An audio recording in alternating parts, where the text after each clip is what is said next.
ज्येष्ठ मास महात्म्य 15वां अध्याय। स्कंदजी कहने लगे कि हे ऋषियों, कपिल मुनि ने राजा सगर और ऋषिगणों से पूछा कि आप कौन हैं और कहाँ से आए हैं तथा मेरे पास आने का कारण क्या है। तब वे लोग कहने लगे कि भगवान, यह परम धर्मात्मा राजा सगर शोक और दुख से व्याप्त होकर आपके सामने गिरा है।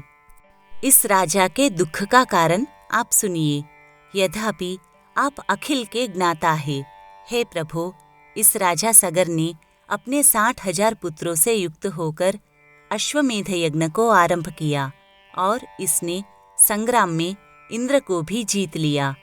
जब यज्ञ आरंभ हुआ तब 60,000 पुत्रों और बहुत सी सेना के सहित यज्ञ के अश्व को जगती तल पर छोड़ दिया गया। तब यह घोड़ा फिरता हुआ अकस्मात अदृश्य हो गया। उस घोड़े के अदृश्य होने पर उन वीरों ने बिल पर्यंत त्रैलोका में उसको खोज किया और समस्त पृथ्वी तल के भागों को देखा। उसके पश्चात वे सगर पुत्र विवर से संलग्न भूगृह में गए। हे मुनिश्रेष्ठ, इसके आगे का वृत्तांत हम नहीं जानते।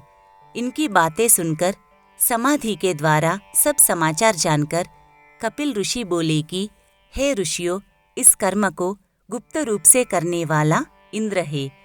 यज्ञ के घोड़े को मेरे पास बांधकर वह स्वयं अपने लोक को चला गया।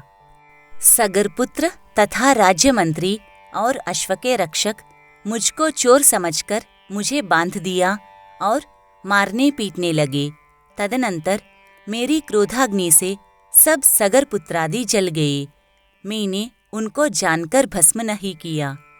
ऋषि श्रेष्ठ कपिल ने इस प्रकार कहकर अत्यंत दुख प्रकट करते हुए विलाप करके स्वयं अपने हाथ से राजा सगर को उठाकर अपने हाथों से उसके मुख कमल को पोंछा और मधुर वचन बोले कि हे राजश्रेष्ठ, भय मत करो, तुम अपने राज्य को जाओ।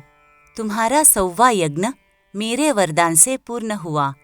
मेरे प्रताप से तुमको अवश्य महेंद्र पद मिलेगा और इंद्र ने जो दुष्टता की है वह दुष्ट बुद्धि के कारण अहिल्या में उसकी कामुक बुद्धि होगी और गौतम ऋषि के श्राप से परभग योनि से चिंतित होगा।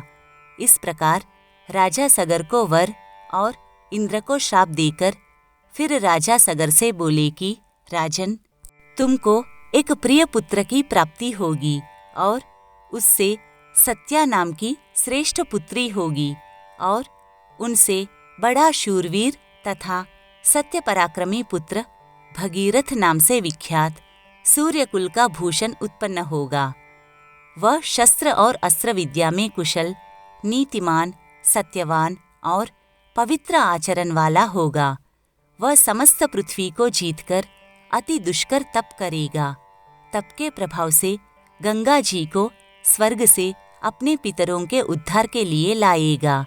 उस गंगा जी के दिव्य जल बिंदु के स्पर्श से आपके पुत्र दिव्य देहधारी हो जाएंगे और तुम्हारे साथ विष्णु मंदिर वैकुंठ लोक को जाएंगे।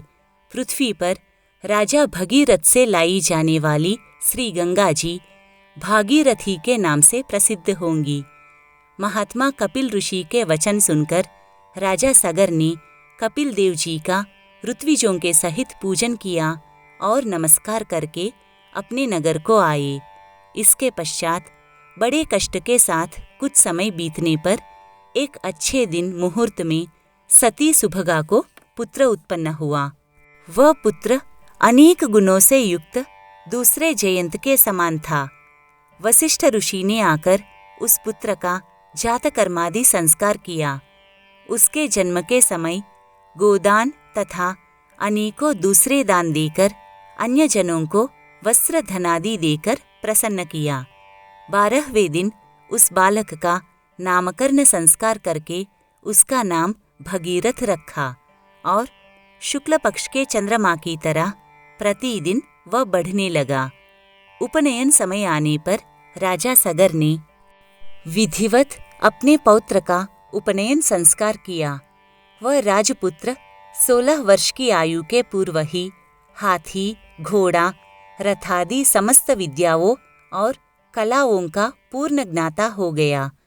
उसको समस्त गुणों से पूर्ण, राज्यभार को सहन करने में समर्थ, महान तेजस्वी जानकर तथा मंत्रियों के साथ विचार कर उस सुजन्मा भगीरथ को राज्य दे दिया।